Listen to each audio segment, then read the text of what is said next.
Hello everyone, I'm Dao Yang. Me and my partner Qingfeng are going to talk about a paper called Evading Defenses to Transferable Adversarial Examples by Translation-Invariant Attacks. We are going to briefly presenting the related works, methodology, algorithms, experiments, and conclusion. Yeah, the threat of adversarial examples has motivated a lot of researchers and experiments to create different kinds of robust defense mechanisms or defense algorithms to mitigate the adversarial attacks. Take the attention maps as example. You can see here, those from the normally trained models have almost the same identical attention maps, but the defense models introduce different kinds of attention maps by twisting these figures. It is noteworthy that the adversarial example is highly correlated with such attention maps. And the defense models successfully impeded them by making them hard to transfer their black box models with these twisted figures for these attention maps. The related works including adversarial examples, black box attacks, and attacks for ensemble of examples, defend against adversarial attacks. As for the methodology, in order to improve the transferability of their adversarial examples, they also came up with a new method. It generates adversarial examples for a set of images, which contains one legitimate images and different kinds of translated versions of the same image. Such generated adversarial example must be less sensitive to the attention maps, which I just showed before, and also the gradient of the white box model they used to generate this adversarial example. And at the meantime, this new generated adversarial example should also have higher probability to transfer to another black box model with a defense mechanism. For the algorithms, we're going to briefly talk about the translation-invariant method, optimization, kernel metrics, and attack algorithms. The translation-invariant method expanded like this, where TIJX is a translation operation which shifts the image X by I and J pixel among two dimensions. Can you use the cursor and show where you are? Yeah. Mm-hmm. The Wij is the white of the loss function, and J is the loss function. For the gradient calculation, because almost all the convolutional network has the translation invariant property, which means the object within the input image can always be recognized regardless of its location.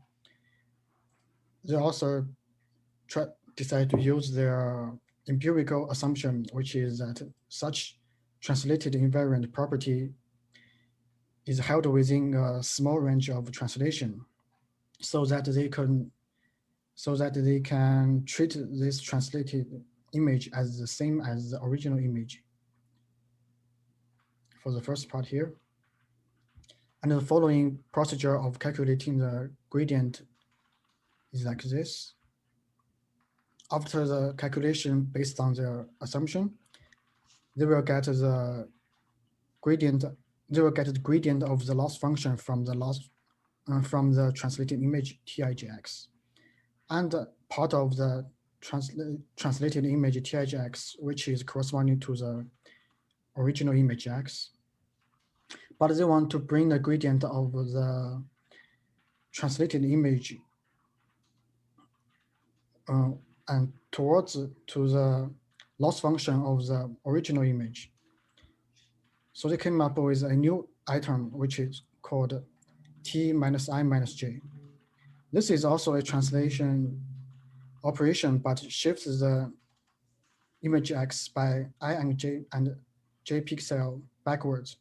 It's just like an inverse version of TIGX. How many pixels the TIGX shifts forward, it shifts backwards.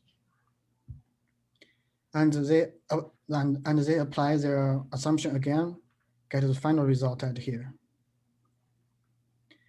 It is noteworthy that this result is equivalent to convolving the gradient with the kernel matrix, which is composed of wet Wij. This kernel matrix is a size of 2k plus 1 multiplied 2k plus 1. They use 3 different kinds of kernels, including the uniform kernel, linear kernel, and a Gaussian kernel. They showed the experiment to compare these 3 kernels. The Gaussian kernel uses a standard deviation with k divided sine 3. The attack algorithm here, they simply combine their translation invariant method with the existing attack algorithms. For example, the basic iterative method, they convolved their kernel matrix with the gradient and came up with the new TI-BIM. For the FGSM, they used the same way, just like the last one, convolving the gradient with the kernel matrix. As for the experiments part, partner? Okay, let me start the section of experiments. Here is the outline. First, we'll look at the experimental settings. Then the authors give the validation of translation invariant property of convolutional neural networks. Then compared the results of different kernel types and different kernel size. Then got some results from the single model attacks and ensemble-based attacks. First, let's see the experimental settings. There are 8 defense models and 4 normally trained models. For the defense model, these are from one paper, and the HGD is a high-level representation guided denoiser. It is the winner in the NIPS 2017 defense competition. The R&P is a defense model based on image transformation by random resizing and padding. GPEG compression and the TVM is total variance minimization. The NIPS R3 is the 3rd place defense model in the competition. These 4 are the normally trained models. So for the setting of hyperparameters, the maximum perturbation per pixel is 16. The step size is set to 1.6. The number of iterations is 10. Especially for the MIFGSM and the TI-MIFGSM, the decay factor is 1. And for diverse inputs method and TI-BIM, the transformation probability is set to 0.7. The dataset they used is the ImageNet compatible, which consists of 1,000 images. In this paper, K is the maximum number of pixels to shift. So for one input image, the total number of translated images would be 2k plus 1 times 2k plus 1. These are the loss surfaces of different models. K is equal to 10, which means along the X and the Y directions, the pixel can shift from -10 to +10. They calculate the loss of each position and get these loss surfaces. We can see that the loss value is only changed in a small range, like 0.1 or 0.2. So the authors claimed that the translated image is almost as same as the original image. So who's typing? There's somebody typing? Is this Dayoung is typing? No, I didn't do anything. So who's Akash? I mean, all other are muted. So I don't know what's the sound. Okay, yeah, continue, please. Oh, so based on the, oh, sorry, I think it's not here.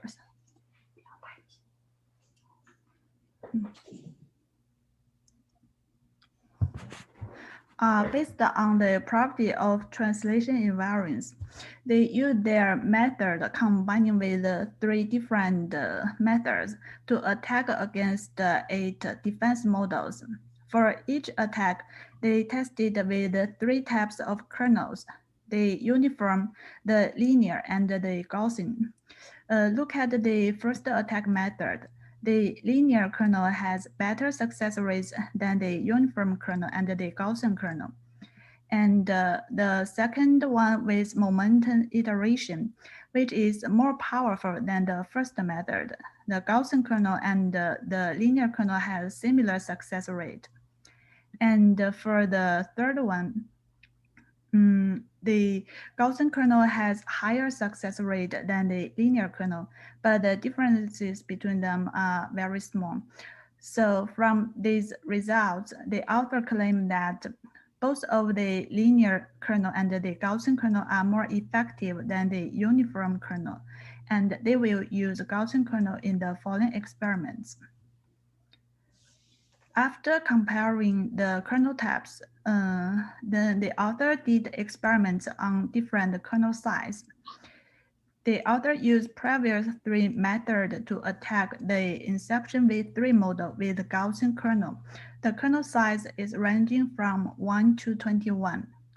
They calculate the success rate of 5 defense models for each attack method. All of them, the success rate continue increasing at first. Then after the kernel length of 15, the curves turn to stable. So in the following experiments, the kernel size is set to 15 times 15. Here are some adversary examples generated by translation-invariant fast gradient sum method with different kernel size. With the kernel size value increased, the perturbation become more visible. When the kernel size is 15, which means they translated the image 225 times. For each time, the perturbation combined together, and there would be a lot of computation. But actually, when calculating the gradient, the authors only get the gradient at the untranslated image and convolving the shifted gradients with a kernel matrix. This is the main contribution in this paper. This table shows the success rate of black box attacks.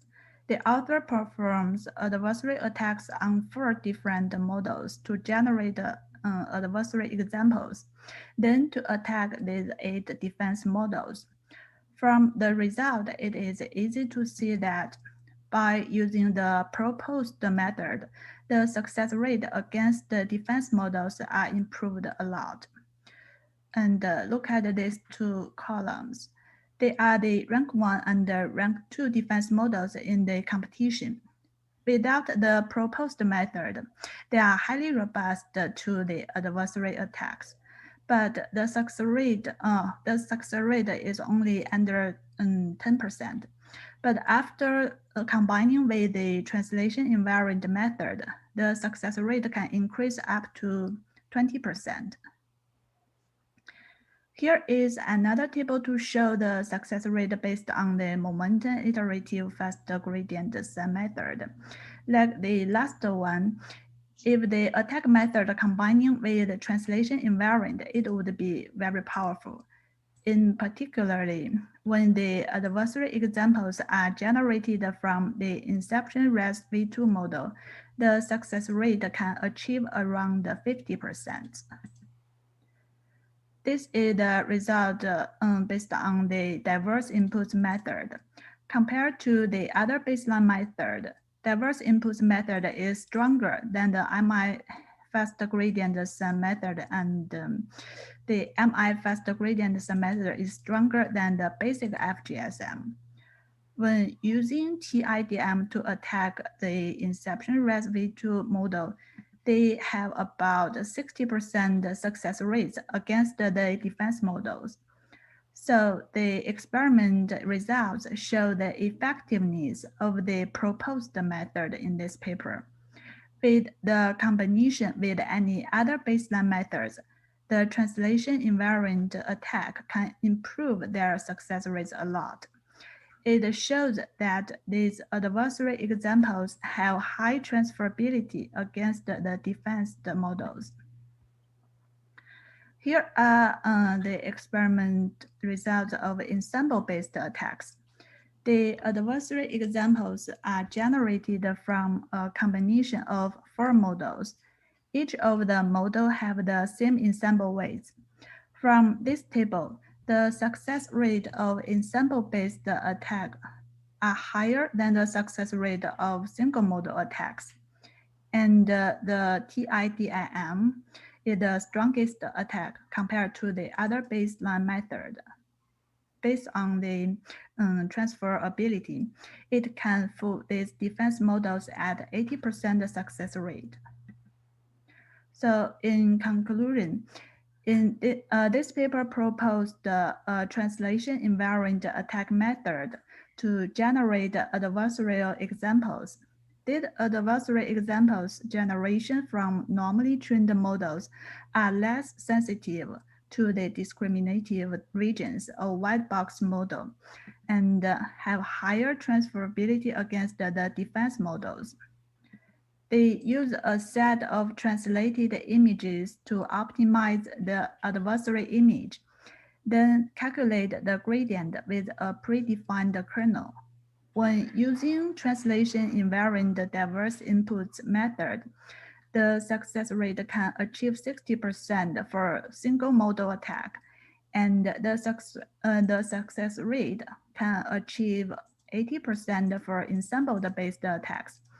So the experiment results identify the effectiveness of their proposed method and the vulnerability of the current defense models. Next, we will talk about the advantages and the disadvantages. Yeah, for the advantage part, they describe the correctness of assumption during the experiment in section 4.2, even it's empirically utilized. And also, they also show the comparison of 3 different kernel structure utilized by 3 different attack algorithms without just mention the kernel structure they're gonna use. The effect of kernel size is also counted in as experiment variant within the experiment of attacking against 5 different defense models. And the process of shifting I and J pixel back and using a kernel function to replace Wij and T minus I minus J in order to calculate the gradient of the original function is a very interesting design for me. And the experiments results are very promising. For the against, the idea of the attention maps is interesting, but the reason that defense models against the transferable adversary examples due to the different discriminative regions are not explained. Second, the shift mechanism is not very clear. When calculating the gradient, they did not explain how they get the average of all the shift gradients.